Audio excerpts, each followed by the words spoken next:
that there is no way to defeat fascism at home without combating empire abroad. In this instance, we have seen that boomerang come home especially quickly as the United States, under the Biden administration, continued, fomented, supplied, made possible a genocide against the Palestinian people in Gaza for 16 months straight. In order to do that, repressed speech at home, fomented the attack on students, expanded presidential authority, refused to apply U.S. law, denigrated international law, and basically spread a red carpet for the Trump administration to come now and expand that repression to all other vulnerable communities. And I want to emphasize that this was possible because of the thorough dehumanization of Palestinians, because of the desensitization to their suffering, because of the racialization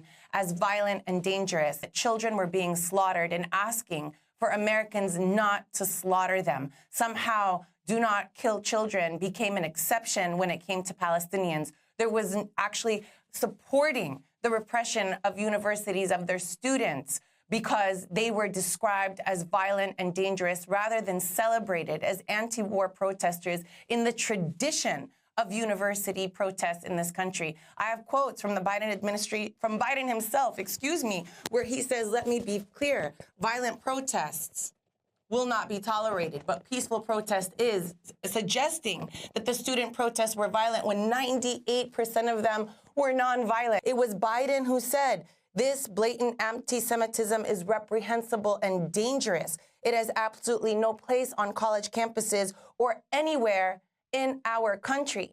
It was the Biden administration, it was the Democratic establishment that has created the conditions that we are now seeing taken advantage of.